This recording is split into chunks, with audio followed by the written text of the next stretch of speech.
os que já também pronunciaram aqui, dando a sua respectiva contribuição, reconhecendo o papel importante de estar celebrando ao Senhor e também prestando serviço aos céus nesta cidade. Eu fiquei sentado ali e fiz uma observação no som. Eu senti o som muito forte lá para frente. Se o nobre puder diminuir na frente e só aumentar o retorno aqui para mim, vai ficar bom. Então, o senhor dá uma voltinha lá na frente. Quando eu estiver falando aqui, eu preciso aumentar um pouquinho o tom da voz, que já é costume de pregar assim, e eu percebi que ficará muito agressivo lá na frente. Na hora que ele diminuir aí na frente, o senhor não pode diminuir o retorno, porque senão eu vou imaginar que está baixo e vou ficar forçando. Mas parabenizar o nobre sonoplasta, proprietário deste som, pela qualidade do som, e toda a igreja de Deus aqui representada. Todos sabem, quanto ele arruma aí o som, o mundo todo se divide em 3 grupos. O mundo está dividido em 3 grupos, que são os hebreus, judeu e israelitas, que são o mesmo povo. Hebreu tem 2 tradições, uma por ser descendente de Eber, mas a mais completa é quando a própria Bíblia diz que Abrão, o hebreu, a palavra hebreu significa aquele que vem do outro lado, e Abrão foi chamado de Ur dos Caldeus para uma peregrinação de aproximadamente 1.600 quilômetros de Ur até Canaã. Então o nome hebreu é oriundo do próprio Abraão. Segundo, o judeu. Os judeus são descendentes de Judá, filho de Jacó. Logo, Jacó filho de Isaac, Isaac filho de Abraão, que também é o mesmo povo. E Israel é quando o nome de Jacó, filho de Isaac, é transformado em Israel pelo próprio Deus. Então, hebreu, judeu e israelita são o mesmo povo. Para esse povo, Deus fez promessas exclusivas. Existe promessa feita só para Israel. Por exemplo, celebração da Páscoa é só para Israel. A guarda do sábado foi para Israel. A circuncisão foi para Israel. Então, algumas promessas na Bíblia é destinada só para Israel. O segundo grupo que povoa o mundo são os gentios. Quem são os gentios? Todas as outras nações que não são hebreia ou que não são judeu são chamadas na Bíblia agentes ou os gentios. Logo nós somos gentios, a não ser que tenha algum judeu aqui. O terceiro grupo é a igreja. A palavra igreja é uma junção de 2 frases ou de 2 palavras no grego, ek, para fora, eclésia ou eclesia, assembleia. Logo o nome igreja é os chamados para fora. Todos quanto aceitaram a Jesus como Senhor faz parte da igreja. A igreja do Senhor não é uma nomenclatura, são todos salvos em Cristo Jesus, que o aceitaram, reconheceram o seu sacrifício. Ele está arrolado na igreja do Senhor Jesus Cristo. As denominações tem umas que pronuncia ou tem dentro do seu segmento algo diferente. Vocês já presenciaram aqui, são muitas denominações. Umas denominações não trabalham dia de sábado, outras denominações não usam terno nem gravata como nós das Assembleias de Deus usamos, mas no rolo de igreja nós somos uma só igreja, que temos um só alvo, um só propósito. Quem compreende comigo, diga amém. Como já melhorou o som, eu quero convidar você, tá bom aí para frente? Fico menos agressivo? Se você puder ficar de pé, fique de pé só esta vez que eu vou pedir para você ficar de pé. Abra a tua Bíblia, se for possível. Abra na primeira epístola escrita por Paulo à igreja de Tessalônica, ou os Tessalonicenses. No 4º capítulo desta epístola, os versículos 16 e 17. Hoje eu trago uma palavra que todos os crentes presentes aqui têm este mesmo objetivo, têm este mesmo alvo, têm este mesmo propósito. Quem acredita no arrebatamento aqui, levante a mão. Olha aí. Então eu vou falar a linguagem de todos os crentes aqui e daqueles que talvez ainda não professam fé, mas acredita nesta mensagem sobre arrebatamento. Está escrito assim: porque o mesmo Senhor descerá dos céus com alarido, com voz de arcanjo e com trombeta de Deus.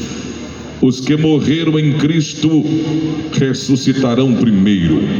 Depois nós, os que estivermos vivos, seremos arrebatados juntamente com Ele nas nuvens, a encontrar o Senhor nos ares, e estaremos sempre com o Senhor. Eu não ouvi um amém.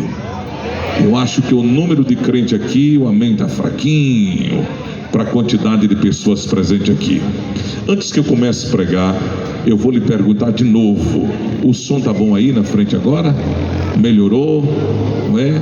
Eu vi que essa bancada aqui não se levantou por obediência, mas o meu ouvido deu um chiado aqui de um lado que saiu do outro, não é? O som é potente, o som é bom. Mas antes de você tomar assento, olha para a pessoa que está do teu lado e diga assim: Jesus vai voltar de novo. Diga para ele: Jesus vai voltar de novo.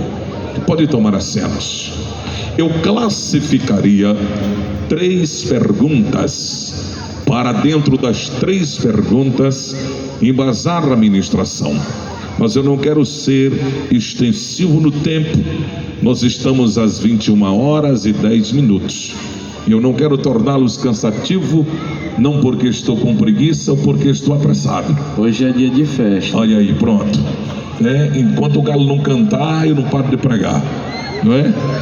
Assim também não aguento, não. Aí, ó. E meus irmãos, a primeira pergunta que eu poderia formular esta noite, dentro deste texto, é: como posso afirmar que Jesus vem de novo? Talvez alguém aqui curioso poderia desejar perguntar. Segunda pergunta que ele poderia dizer ou poderia formular seria: existe algum sinal visível, notável, notório, que eu possa descrever com certeza que Jesus vem? A terceira pergunta seria: e aqueles que vão com ele, tem algum requisito que se exige para que eles possam ir com ele? Pois todo currículo você apresenta a sua formação.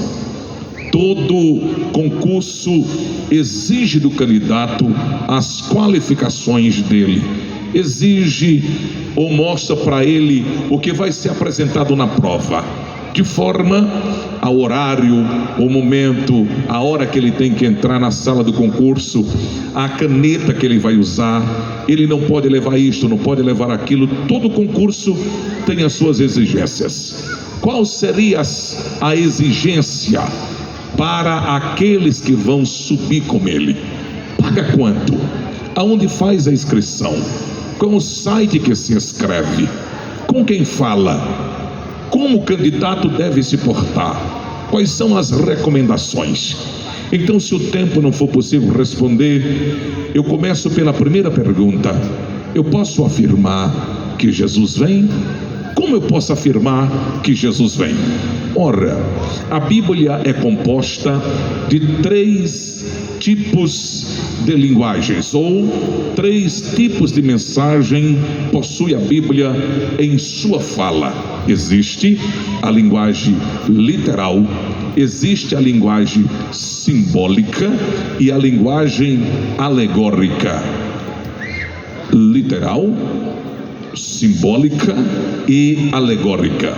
A Bíblia é formada por 2 chamado Testamento, Antigo Testamento ou Antiga Aliança e Novo Testamento, logo a Nova Aliança.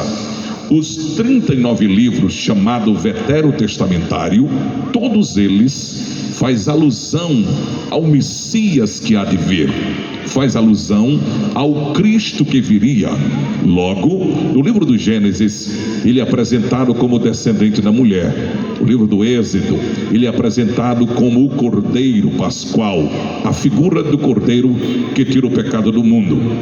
Então todo o Antigo Testamento, os 5 livros do Pentateuco, apresenta ele. Êxodo apresenta como Cordeiro Pascual, Levítico como o sacrifício perfeito, Números como a rocha ferida, Deuteronômio ele é chamado de grande profeta, Josué é chamado de capitão da nossa salvação, Juiz é chamado de juiz legislador, no livro de Ruth ele é chamado de parente remidor, no 1º e 2º livro de Samuel ele é o profeta em quem confiamos, 1º e 2º Reis é o rei fiel, 1º e 2º Crônicas é o herdeiro do trono de Davi, Esdras é o construtor das muralhas caídas de nossas vidas, Neemias é o copeiro fiel, Esté o nosso Mardoqueu, Jó é o redentor eterno, Salmo é o nosso pastor, Provérbios é a sabedoria de Deus, Eclesiastes é o eminente pregador, Cantares de Salomão é o esposo amado, Isaías ele é chamado de Messias esperado, Jeremias é chamado de profeta que chora, Lamentações de Jeremias é chamado de consolo de Israel,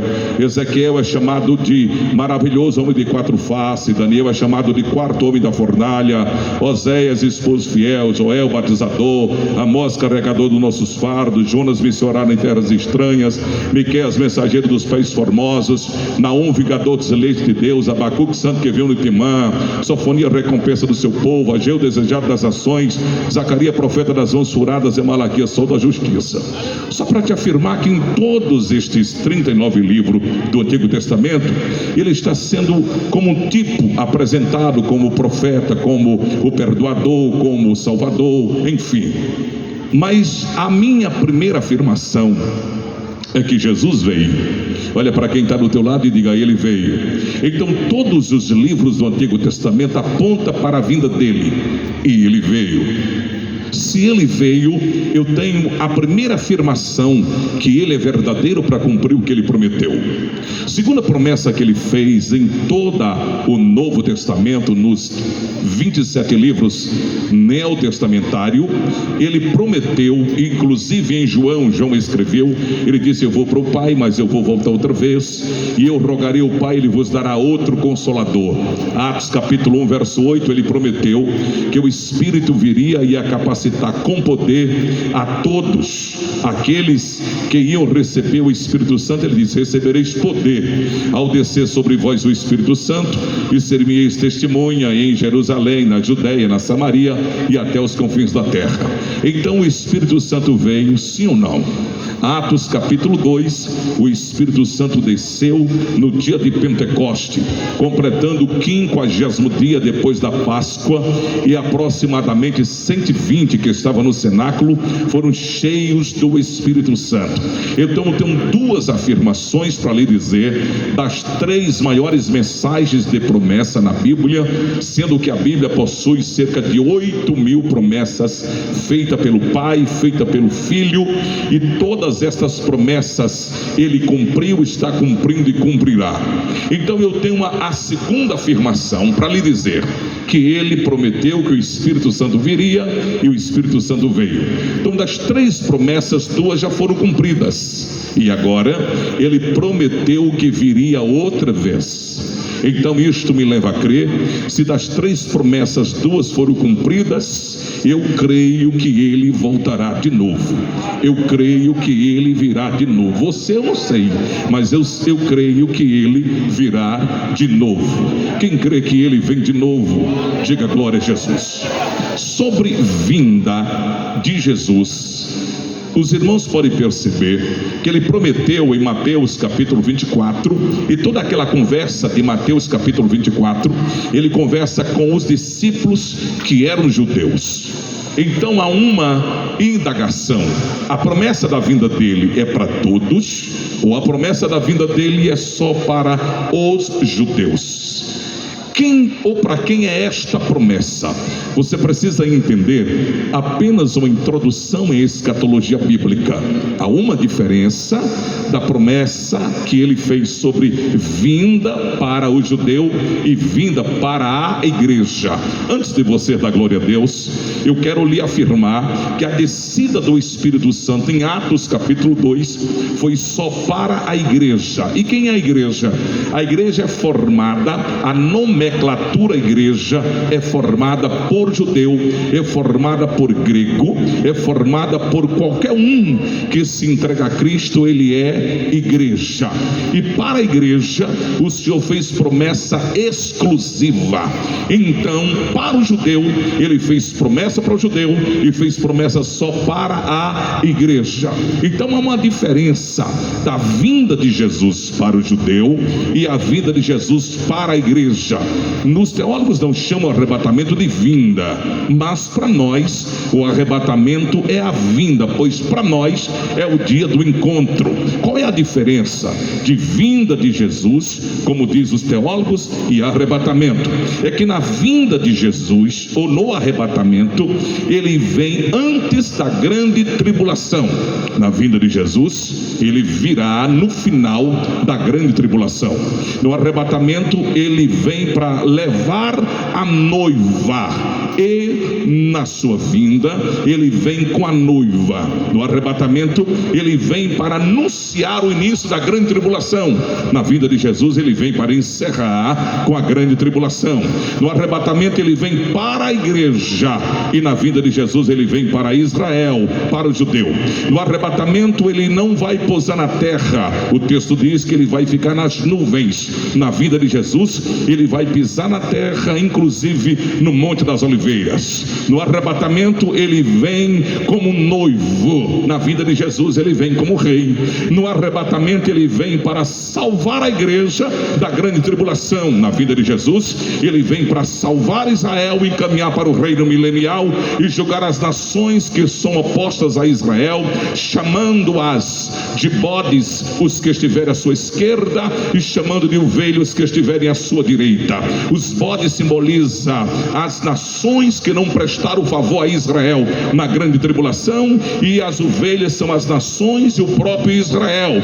Veja que haverá um julgamento chamado julgamento das nações, e esse julgamento é baseado em obras que não prestaram favor a Israel na grande tribulação. E o texto continua dizendo: eu tive fome, não me deste de comer, eu tive sede, não me deste de beber, eu era estrangeiro, não me hospedaste, estive nu, não me vestiste, estive na prisão, não foste me ver.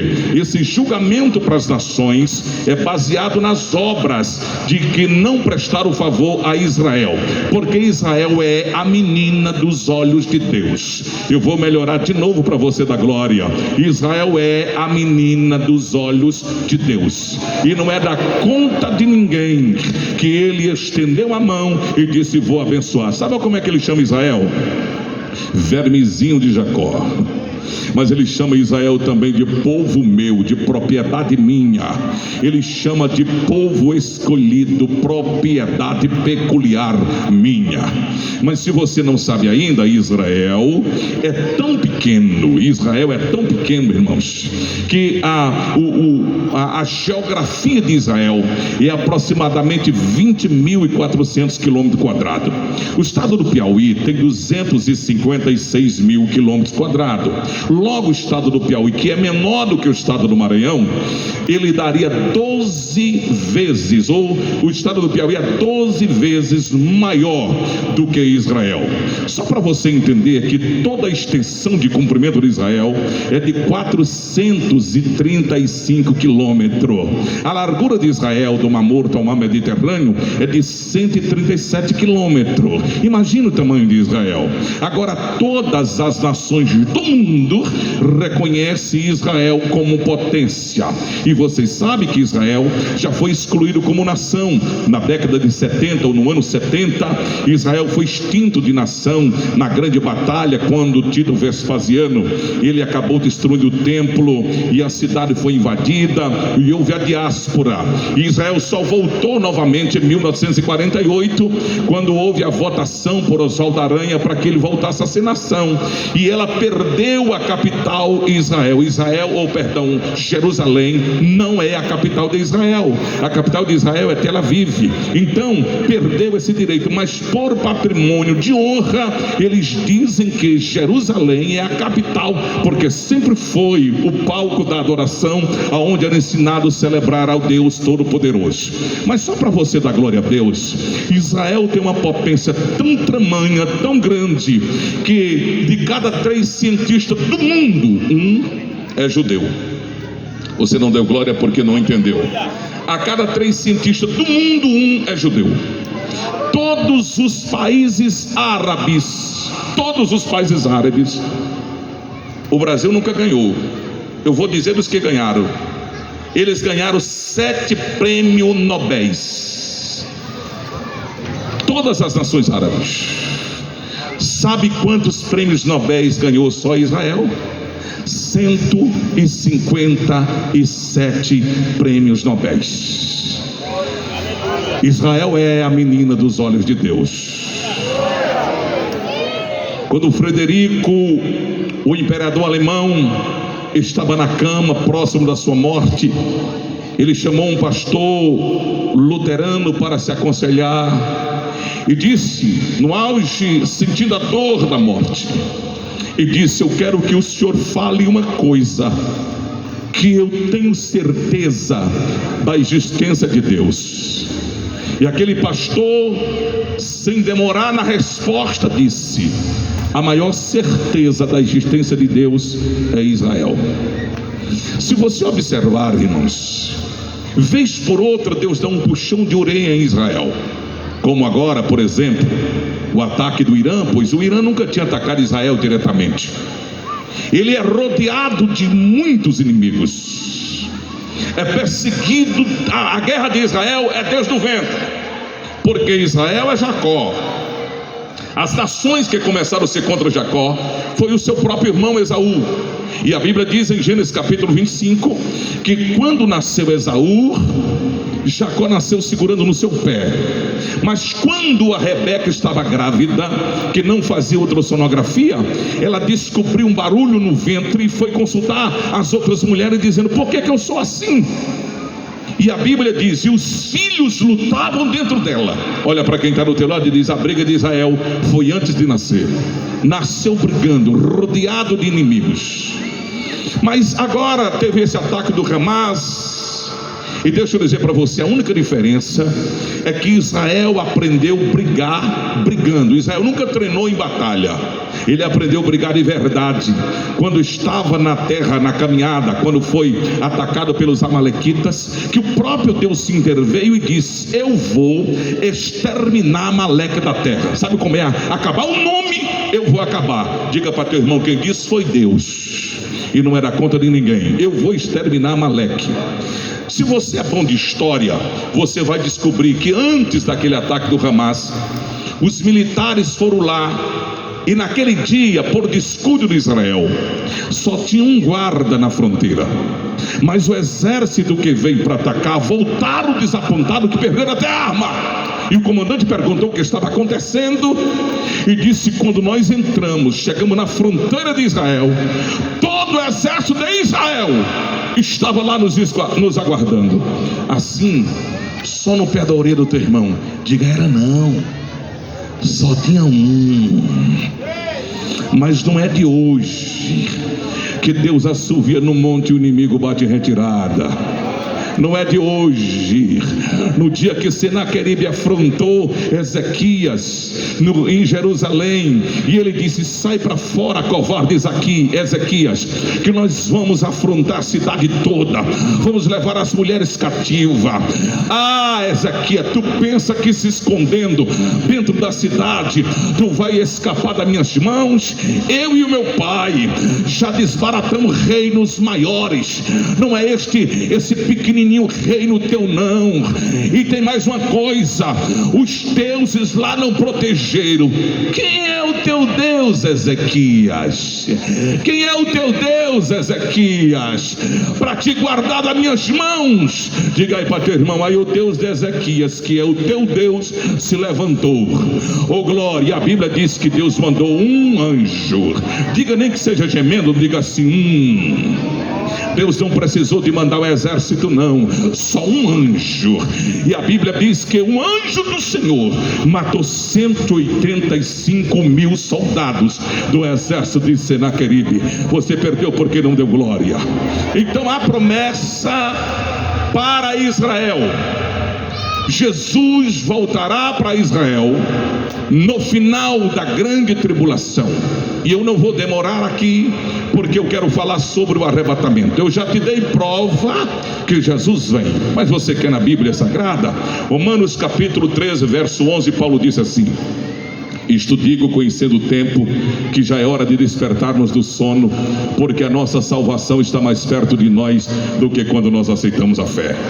O escritor aos Hebreus, no capítulo 10, no verso 37, está escrito: mais um pouquinho de tempo, o que há de vir, virá e não tardará. Não está dizendo o que há de vir. O que há de vir pode ser qualquer coisa. O que há de vir, este vir está apontando no futuro. O que há de vir, virá, não tardará. 1 Coríntios 15, 52 fala do ato do arrebatamento, dizendo assim: num momento, num abrir e fechar de olho, ante a última trombeta, porque a trombeta soará, os mortos ressuscitarão incorruptíveis, nós seremos transformados. Essa expressão bíblica me mostra duas frases de rapidez: num momento, no abrir e fechar de olho. A ciência diz que o abrir e fechar de olho tem a rapidez de 6 milésimos, que 60 milésimos forma um segundo.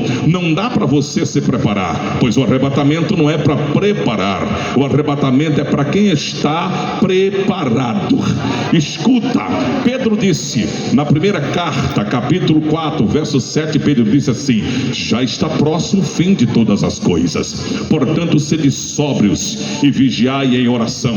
Na segunda de Pedro 3:9, ele escreveu dizendo assim: porque o Senhor não retarda a sua promessa, ainda que alguns a tenham por tardia, mas ele é longânimo para convosco, não querendo que ninguém se perca, senão que todos venham a arrepender-se. O pastor disse que era para eu pregar a Bíblia aqui na praça hoje. 1 de João capítulo 2, verso 18, João escreveu dizendo: filhinhos, é já a última hora. Como vistes que vem o anticristo, e agora muitos se têm feito anticristos, é por onde conhecemos que é já a última hora.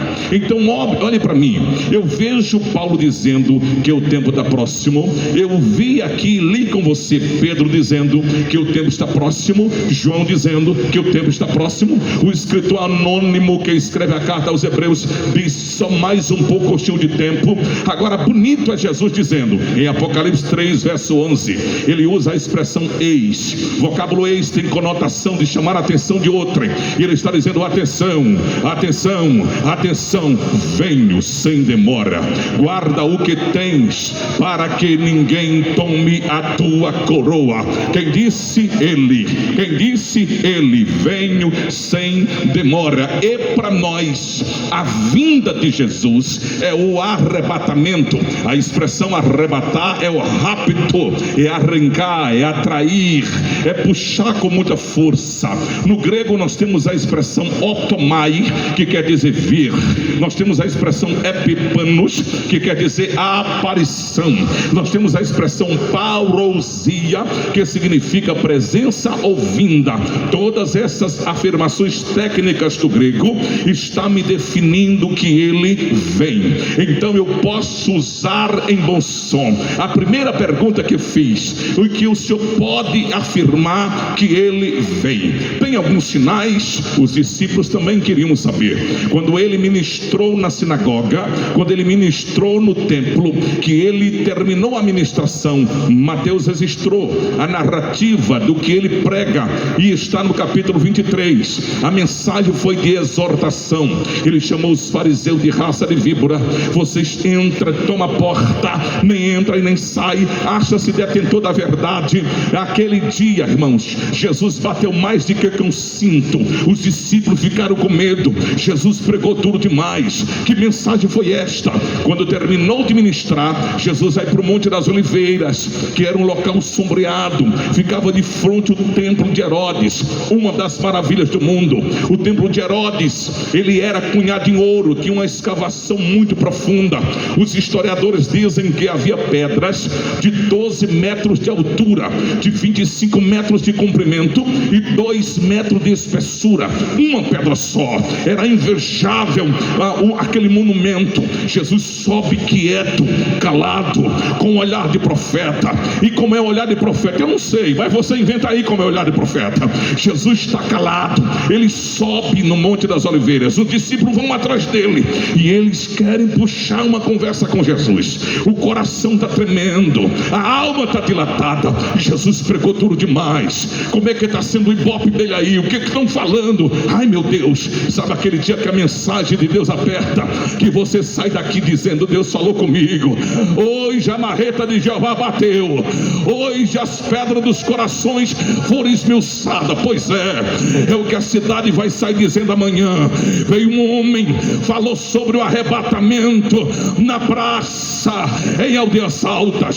Se você não estiver preparado, você vai sair daqui dizendo: eu preciso preparar, eu tenho pressa para me preparar, porque que você queira ou não, Jesus vem. Que você concordar ou não, Jesus vem. Se você aceitá-lo ou não, ele vem. Que 1,8 bilhão de muçulmanos concorde ou não, Jesus vem. Que 700 milhões de satanistas creia ou não, Jesus vem. Que os adeptos da Umbanda, do Tiricô, de Codó do Maranhão, seguidores do ex-Pita de Barão, concorde ou não, Jesus vem. Que os índios creia ou não creia, Jesus vem. Que 1 milhão de romeiros do Cício do Juazeiro creia ou não, ele vem. Que os partidos políticos creia ou não, Jesus vem. Se o prefeito aceitar ou não aceitar, Jesus vem. Se a igreja der glória ou não der glória, Jesus vem. Se o inferno aceitar ou não, Jesus vem. Jesus vem. Eu vim pregar na praça para te dizer: ele vem.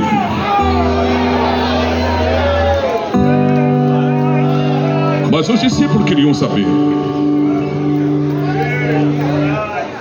Ao se aproximarem de Jesus,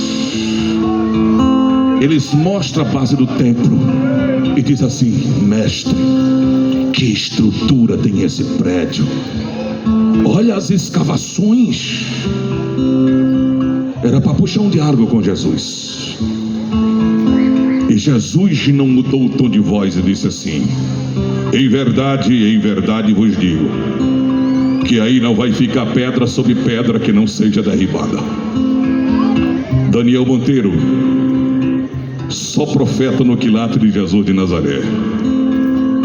Porque uma coisa era o telhado cair, uma coisa era o templo ser invadido. Agora a escavação do templo, pedra sobre pedra. Só profeta no quilate de Jesus de Nazaré. Olha para teu irmão e diz: não vai acontecer. Já aconteceu.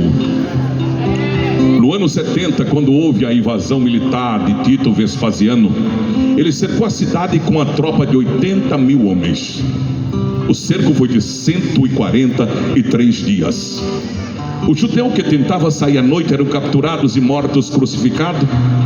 Acabou a faxina porque não tinha mais madeira para execução. Depois a cidade é invadida e destruída. As mulheres grávidas têm a criança, o feto, arrancado e um gato costurado dentro da barriga. A dor indescritível. As crianças de colo é arrancado do seio da mãe e esmagada contra a parede. A mortandade foi cruel e houve a diáspora. Os judeus ficaram extintos, espalhados. Os soldados de Tito perderam o controle do comando militar e o templo acabou sendo incendiado. 2 anos depois, uma escavação arqueológica retornam lá em busca do ouro e começa a escavar de um lado, escavar do outro, em busca do ouro. Tem ouro ali, e quando termina o propósito da descoberta do ouro, pedra sobre pedra estava revirada. Pedra sobre pedra estava revirada. Diga para teu irmão: já aconteceu. Mas os discípulos fizeram mais 2 perguntas a Jesus. Como eu estou pregando sobre vinda, vou te responder de uma por causa do tempo. Eles disseram assim: Senhor, que sinal haverá da tua vinda? Diga comigo, segunda pergunta.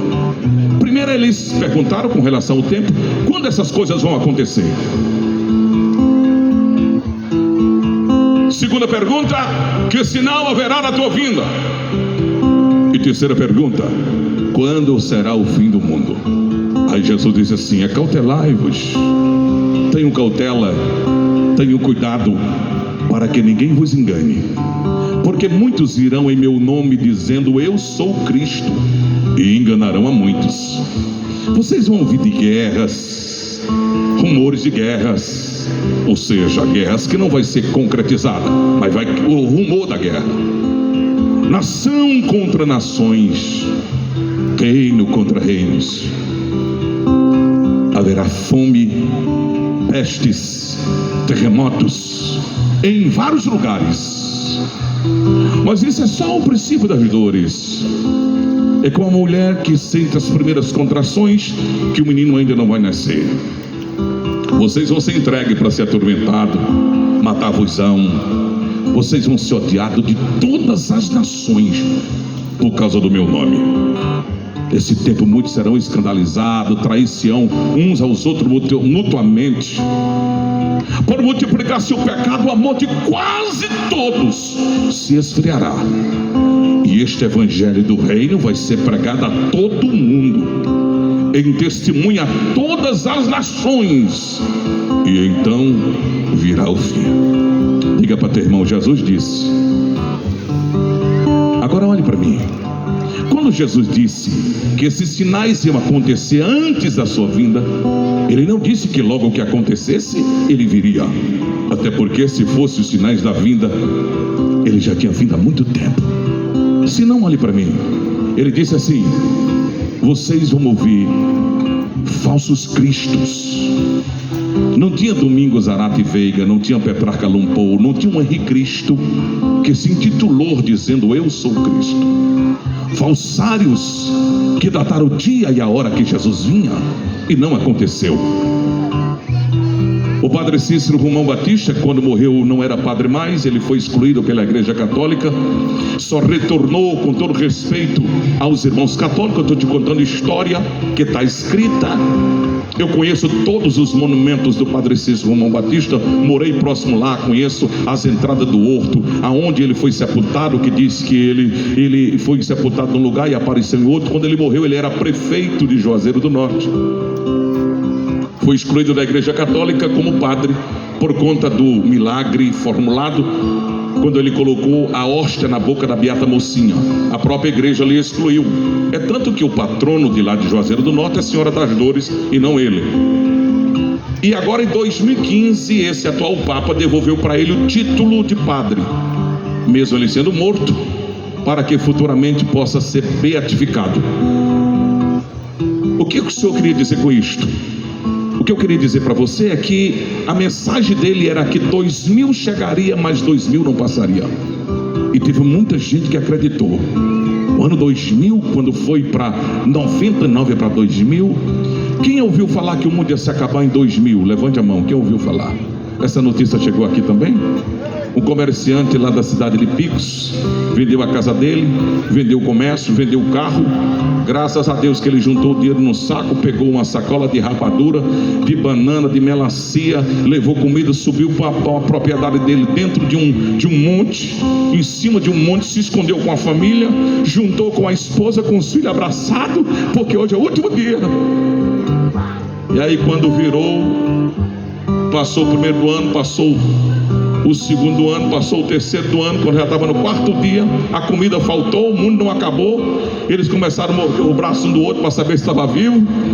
E aí graças a Deus que ele estava com um saco de dinheiro e não apareceu nenhum ladrão lá para roubar ele, por medo que o mundo ia se acabar. Existe até uns hinos que dão um suspense. Há o hino da cantora Mara Lima, que as irmãs cantaram muito, talvez ainda canta no círculo de oração. O ano 2000 não tarda a chegar. Isso é isso mesmo, é um suspense. O que é que tem a ver com o ano 2000? Olha para o teu irmão e diz: nós estamos em 2024, no dia do evangélico, na praça de Aldeias Altas, no Maranhão. Oh glória! Está escrito em Mateus capítulo 24, verso 36, que aquele dia e hora ninguém sabe. O fundador das Testemunhas de Jeová, chamado de Charles Tazel Russell, ele profetizou que Jesus vinha no ano de 1914. Jesus não veio, mas começou a Primeira Guerra Mundial, que terminou em 1918. Ele disse que errou no cálculo, profetizou que Jesus vinha em 1915, e aí ele morreu em 1915, e Jesus ainda não veio. Só que o seguidor dele disse que Jesus veio, levou os 144 mil, e agora os que ficam aqui nem foi e nem tem esperança mais, porque só os 144 mil. Aí está esperando ele voltar para reinar na terra. Com todo respeito a meus irmãos testemunhos de Jeová, eu estou pregando história baseado na temática que Jesus veio. Escute, Jesus disse: ouvireis de guerras, rumores de guerras, nação contra nação, reino contra reino. Para a gente citar guerra, seria citar muito.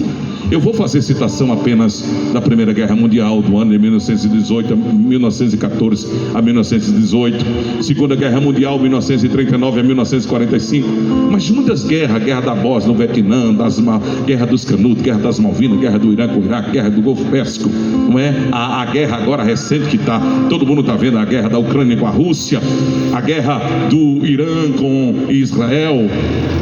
Sempre houve guerras. Enquanto existe mundo, existirá guerras. Diga para teu irmão: já aconteceu. Aí ele disse assim: nação contra nação, reino contra reino. Se você não pegou, vou te dar de brinde. Reino aqui é diferente. Se fala de reino espiritual, luta. No mundo espiritual, uma guerra travada. A Bíblia diz que Satanás, quando foi expulso do céu, ele trouxe a terça parte dos anjos. Duas delas se instalaram na terra e uma parte está nos ares, chamada de regiões celestes. Trabalha para impedir a oração dos crentes, do povo que faz na terra. Inclusive, a força das trevas segurou a oração de Daniel. Eu vou parafrasear para você entender. Eu imagino que os céus notou um dia que não chegou nenhuma mensagem de Daniel. Ora, Daniel orava 3 vezes por dia e disse: tem algum problema, não chegou nenhuma encomenda de Daniel hoje. Eu estou usando a nossa linguagem para você entender. E a Bíblia diz que o arcanjo desceu aqui na terra. Diga comigo: o arcanjo desceu e entregou na mão de Daniel e disse assim: Daniel, o príncipe das trevas tentou impedir tuas orações, mas eu vim entregar o pacote na tua mão e vim te dizer que tu és muito amado no céu. Olha para a pessoa que está do teu lado e diga: ei, o céu conhece o teu nome, o céu conhece você pelo nome, e o céu manda dizer que tu és amado no céu, que tu és amada no céu. Se você puder glorificar o Senhor, glorifique, porque todas as conquistas aqui não iguala a grandeza e a glória revelada a nós nos céus. Aí ele disse assim: haverá fome, pestes, terremotos. Esses sinais que ele disse que ia acontecer antes que ele voltasse. Eu tive no Amazonas muitos maranhenses. Se você pesquisar, a minha família veio de onde? Meu pai veio de onde? Nasceu aqui? Ele é de onde? Aqui tem muitas famílias cearenses que o teu bisavô veio para cá na época da seca, que começou em 1930 até 1937. Se você conversou com teu avô, com teu bisavô, ele vai contar a história. Levante a mão se tem uma pessoa aqui que já é maranhense. Você nasceu aqui, mas o teu avô era do Ceará. Levante a sua mão. Veio por conta da seca. Foram anos e anos sem chuva e vieram para cá, porque aqui sempre choveu, graças a Deus. Foram para o Amazonas, foram para o Pará. Por conta, muitos depois foram para Brasília. Brasília foi formada, nobre pastor, pelo nordestino, foi construída pelo nordestino. Foram daqui, maranhense, piauiense, de todo o Nordeste, cearense. Mas essa seca oprimiu, castigou, especialmente os piauienses, os cearenses, que ainda é terra seca. Piauí não chove como aqui, o Ceará não chove como aqui, ainda é terra seca. Mas olha aqui, não se compara com a fome na Somália, no Sudão, na Índia, na África, onde o filho morre desidratado e desnutrido, com fome. A águia vem pegar o cadáver e o pai não tem força para tirar um pedaço de madeira. Sabe o que é fome? A prefeitura tem um médico à disposição, com vários funcionários. A caçamba vai passando na rua como aquela coletora de lixo, e o médico vai entrando em casa e sai com a lista na mão dizendo: tem 2 aqui, nessa aqui tem 3 que morreram. E aqueles homens mascarados com luva na mão pegam o defunto, joga em cima da caçamba e leva para o aterro sanitário, e a retroescavadeira cobre aqueles corpos todos os dias, vitimados de fome. Diga: não vai acontecer. Está acontecendo. Ele disse: vocês, fome, pestes e terremoto. Vocês ouviram falar de uma doença chamada ebola? Ouviram falar de uma doença chamada de vaca louca? Uma doença chamada de peste negra, que matou 1/3 da população da Europa. O registro diz que a Covid-19 matou 15 milhões de pessoas. E até hoje a medicina não tem explicação da Covid. O que disseram que a gente tinha que ficar em casa, que tinha que arrancar o couro das mãos lavando álcool.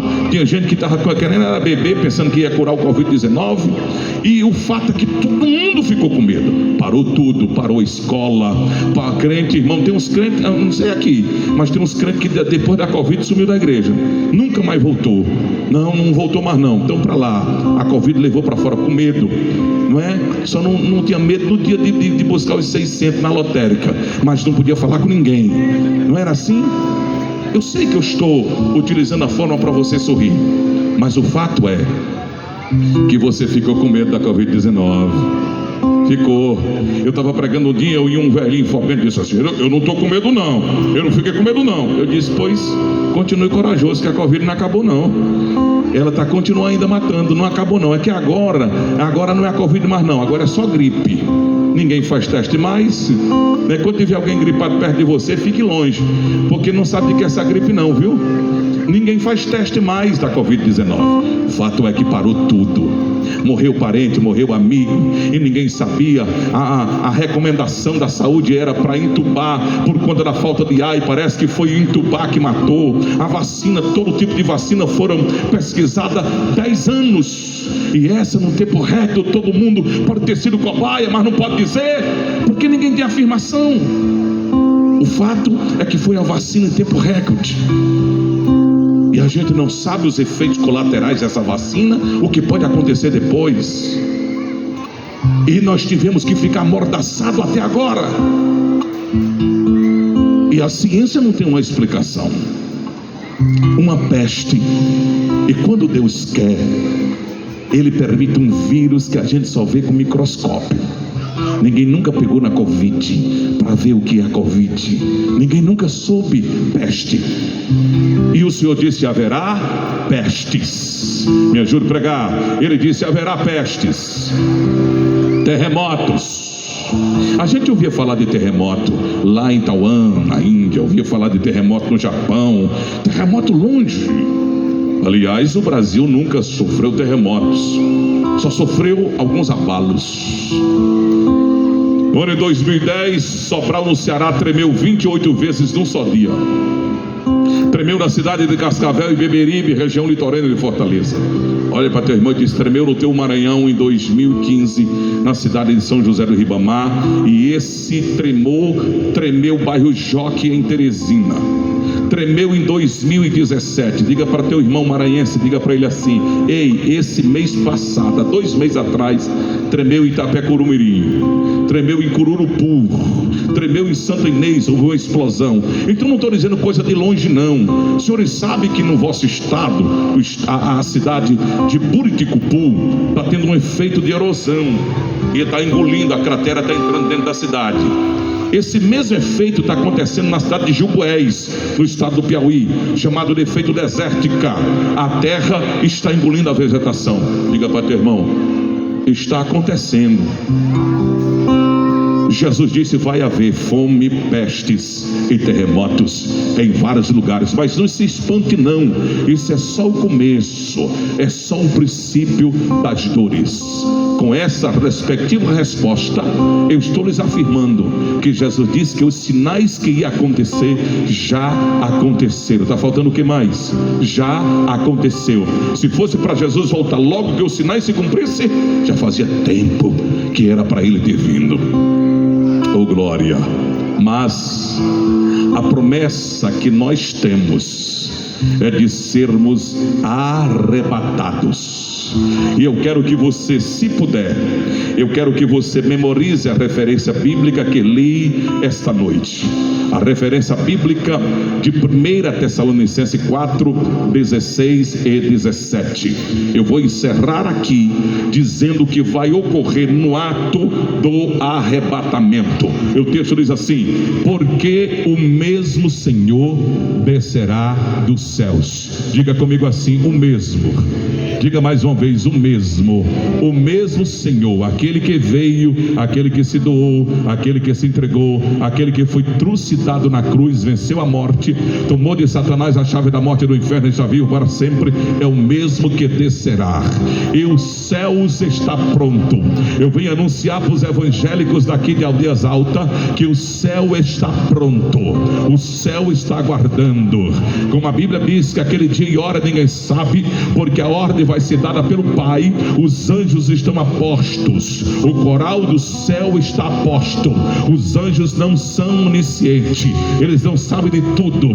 Quem sabe é o Pai, quem sabe é o Filho e quem sabe é o Espírito Santo. Mas como não é o Filho e nem o Espírito Santo que vai falar, quem vai falar é o Pai. O Espírito espera e Jesus Cristo também espera. Mas o texto diz que haverá alarido. Esse alarido não é na terra, esse alarido é no céu, e será exatamente a hora que o Pai der a ordem.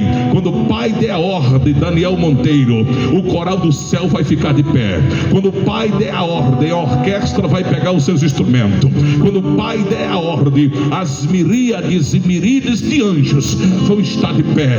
Irmãos, eu fico imaginando, é asa batendo aqui, é asa batendo ali, e o coral do céu vai estar de pé. Aí o texto diz: haverá voz de arcanjo. O que dá para entender é que virá uma equipe no arrebatamento com Jesus, e o arcanjo vai controlar para não ser bagunçado. O arcanjo vai dar ordem, como um comandante do exército dá ordem ao pelotão para entrar em forma. O arcanjo vai dar ordem. Com a ordem do arcanjo, os demônios vão ficar congelados nas regiões celestes.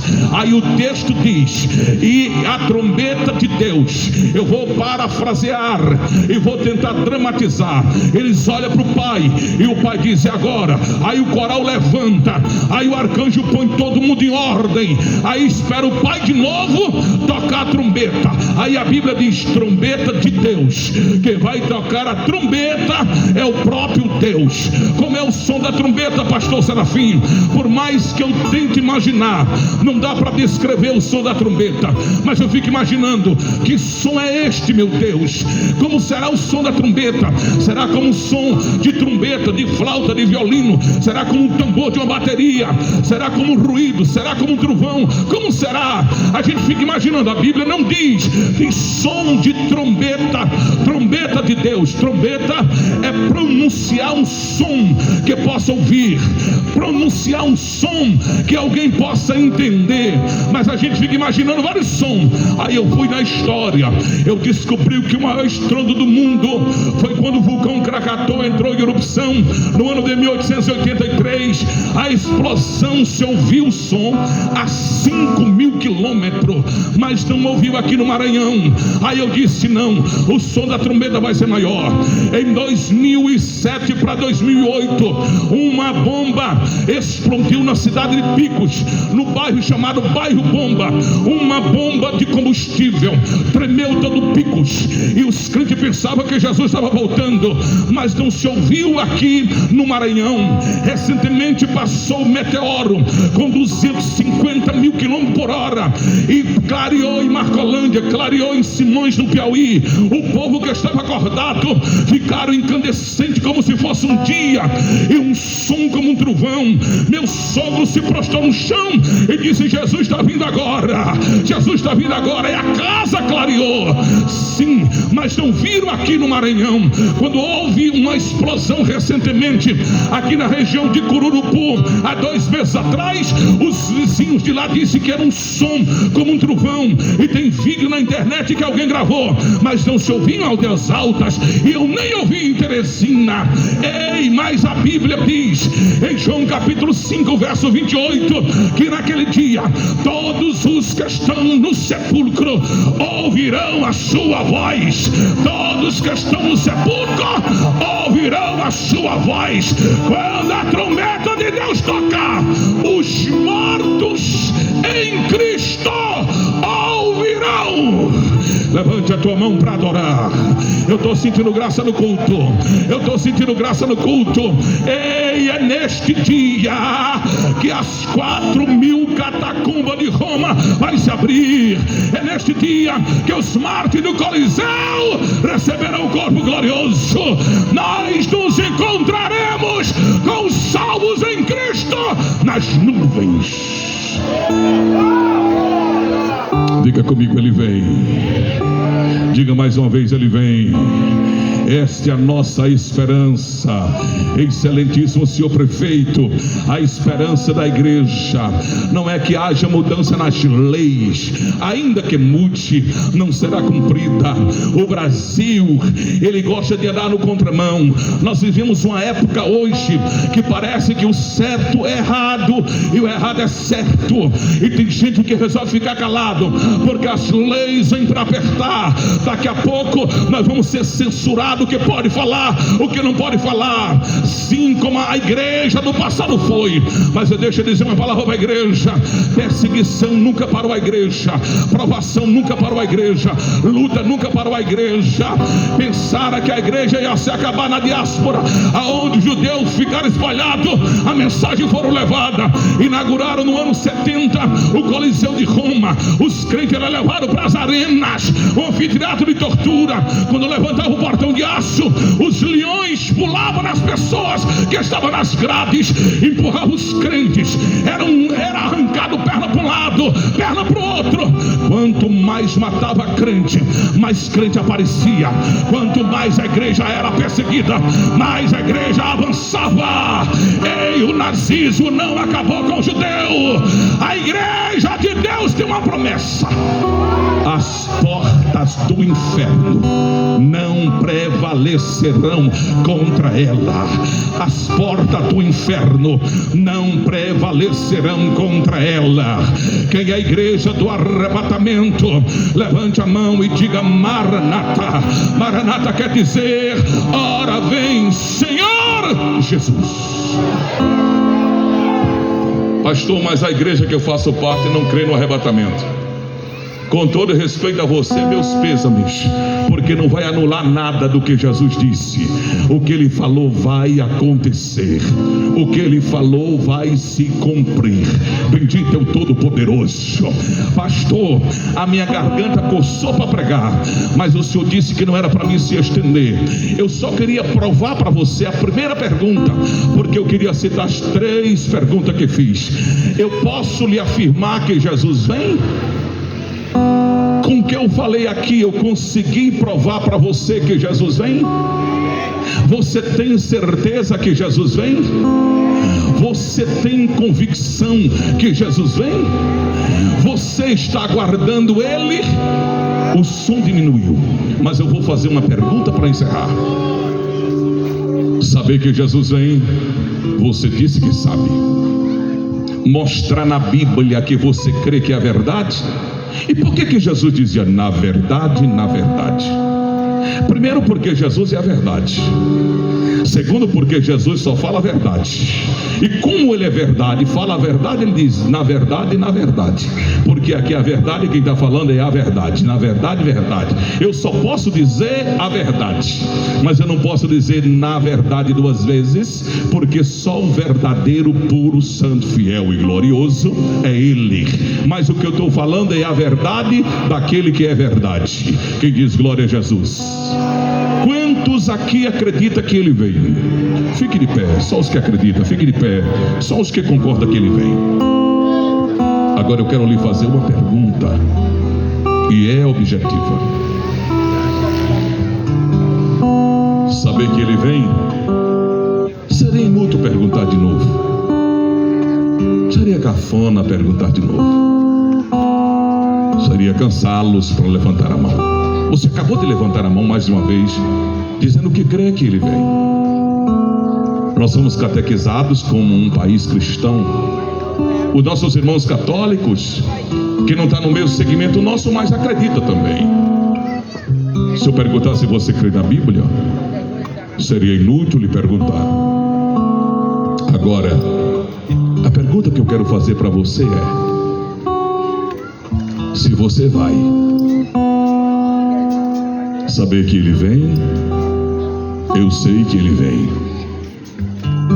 mas se fosse hoje, se fosse agora, se fosse esta a última mensagem, se fosse hoje o último apelo, talvez alguém disse para você que o inferno não é tão ruim assim, e que o céu não é tão bom como se fala. Você preferiu acreditar numa filosofia do que acreditar na verdade. Mas para você que acha que o inferno é tão bonzinho assim, deixa eu lhe dizer só 2 coisas que tem no inferno. Eu poderia lhe citar várias, mas o meu tempo não permite. A Bíblia diz que o inferno, o fogo nunca se apaga e o bicho nunca morre. O que se define por bicho aqui não é um monstro, são vermes infernais. Sabe o que é entrar um verme na boca, sair no nariz, entrar no nariz, sair no ouvido o tempo todo? Eu não sei qual é a temperatura que está agora em Aldeias Altas, mas os cientistas fizeram um cálculo. Se nós estivermos agora, não está quente aqui, está um pouquinho frio, temperatura agora em Aldeias Altas, no Maranhão, não está quente aqui, está 27 graus. A moça disse aqui, agora faz 27 graus. Olha, tá bom. Teresina não está assim. 27 graus. Parece tolice, mas diga comigo, 27 graus. Os cientistas dizem que o inferno tem entre 5.000 a 6.000 graus. Se nós estamos com 27 e está suando aqui minha camisa, imagine 5.000 graus. Se você quiser ir para lá, boa viagem. A Bíblia diz que nos céus não haverá pranto, não haverá dor, nem tristeza, nem o sol para aquecer, porque o próprio Cristo ilumina toda a cidade. As ruas são de ouro, os muros são de cristal, a cidade é de ouro puro. É como se fosse um translúdio de vidro, de todo tipo de especiaria, de pedras especiais. No meio da cidade tem um rio. O rio é o rio da vida. É chamada de águas purificadoras. Essas águas produzem vida. E tem uma árvore que ela cerca toda a cidade. Ela é a árvore da vida. Quem está caminhando para lá, quem está caminhando para lá, diga: esta é a minha esperança. Mas se alguma coisa, alguma luta da vida está te atrapalhando, algo está te prendendo aqui, os prazeres estão te segurando aqui, você ouviu, você combinou, concordou comigo também que Jesus vem. Eu vou perguntar por última vez: você vai? Você está pronto? Você está preparado? Você está aguardando? Você está com dúvida? Se você não sente a certeza da salvação, ei, corre para Jesus hoje. Te entrega a Jesus hoje. Te reconcilia com Jesus hoje. Volta para Jesus hoje. Eu quero convidar a igreja para me ajudar agora. Se tiver alguém perto de você que não aceitou Jesus ainda, convide ele, convide ela. Lembra de você quando não tinha feito ainda a decisão com Cristo? Lembra? Lembra da tua ignorância, do teu medo? Lembra? Convide essa pessoa que está do teu lado. Eu quero orar por ela. Depois dessa oração já vou devolver o microfone ao dirigente do culto, o pastor Francisco Alberto. Eu quero orar por você. Alguém que está afastado dos caminhos do Senhor, que sente, você conhece, você sabe como você está, você sabe como você veio, como você chegou aqui. Eu não falei línguas estranhas, mas estou com vontade. Eu te falei a linguagem clara, objetiva. Eu não falei em grego aqui, eu não falei em espanhol, eu falei português. Você entendeu a mensagem mais objetiva para você entender que Jesus vem. O arrebatamento vai acontecer. O arrebatamento vai acontecer. E se você quiser fazer parte dessa caravana, Jesus está te chamando hoje, dizendo assim: filho meu, dai-me o teu coração. A tua alma grita pelo perdão de Deus. Tem alguém que deseja? Tem alguém que quer se entregar a Cristo? Tem uma corajosa. Oh glória, oh glória, você não conseguiu, não chamou, mas ela veio. Deus te abençoe, em nome de Jesus. Glória, fica aqui, eu vou orar por você, fica aqui. Glória a Jesus. Eu fiquei com vergonha agora, irmão. Vergonha porque ninguém chamou, ninguém ajudou. Significa dizer que você não convidou a pessoa que está perto de você. Eu não vim passear em Aldeias Altas, não. Eu não cheguei cedo aqui. Eu não perguntei onde é o ponto turístico. Eu vim aqui como profeta de Deus esta noite, para pregoar a mensagem, para louvar a Deus com você. Onde está a segunda pessoa que hoje quer voltar para a casa de Deus, que quer se reconciliar com o Senhor Jesus Cristo, que quer alinhar a vida com o Senhor? Vem. Eu não estou perguntando quanto tu ganha, que carro é o teu. Eu não estou perguntando se tu tem casa própria ou mora de aluguel. Estou perguntando se tu vai. Se a trombeta toca hoje, você está pronto. E se você não estiver pronto, de nada valeu a pena. As conquistas, os diplomas, o salário, tudo nesta vida passa. A beleza beleza passa, a vaidade passa, os bens, e a morte vai bater na tua porta. Tem alguém? Tem mais alguém para Jesus? Pastor, eu estou sentindo o desejo de orar pelos irmãos, pelas pessoas amigas que estão enfermas. Eu posso orar por elas? Oh glória, mas só se você vir aqui agora, rapidamente. Glória a Jesus. Pastor, estou enfermo, eu quero orar por você. Vem aqui, venha ligeiro. A não ser que não dê para caminhar, eu quero orar por você. Glória a Deus. Vem glorificando ao Senhor, vem exaltando ao Senhor. Há uma presença dele na praça pública hoje. A mensagem de Deus está sendo verbalizada. Jesus vem, e as lutas desta vida vão cessar. Os levantes, as angústias, tudo passa. Oh glória, bendito é o Todo-Poderoso. Oh glória a Jesus. Aleluia. Pastor, eu não quero aceitar não, eu só quero receber a oração. Eu vou orar por você. Oh glória, eu quero aceitar Jesus, eu vou orar por você. Bendito é o Todo-Poderoso. Hoje é noite de libertação, é noite de cura, é noite de milagre, é noite de renovo. Bendito é o Todo-Poderoso. Nós vamos orar por você nesta noite. Os pastores, obreiros, vamos orar por esse povo. Glória a Jesus. Venham aqui, pastores, pastoras, vem com seus obreiros. Nós estamos na praça hoje para abençoar o povo, em nome de Jesus. Oh glória, é o dia municipal do evangélico. Que dia glorioso! Aqui a força da igreja, senhor prefeito. Aleluia. Eu creio em milagres. Eu creio em milagres. Bendito é o Todo-Poderoso. Tem mais alguém para se reconciliar com Jesus? Ou aceitar a Jesus como Salvador? Glória a Jesus. Esse rapaz veio aqui, mas disse que não queria ser crente hoje não. Meu Deus.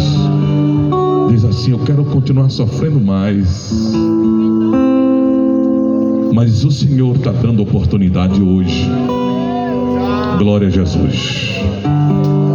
Bendito é o Todo-Poderoso. Obreiros, os pastores, estenda as mãos. Nós vamos abençoar esse povo.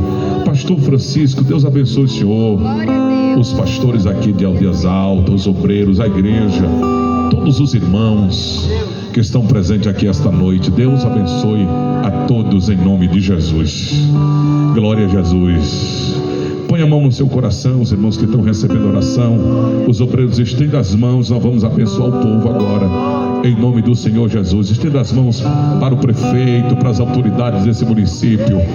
Maravilhoso Deus, eterno Pai, neste momento, Senhor, nós apresentamos estas vidas. Esta jovem, Senhor, que veio à frente, alcançada pela Tua palavra, e vem decidida, Senhor, a mudar de vida.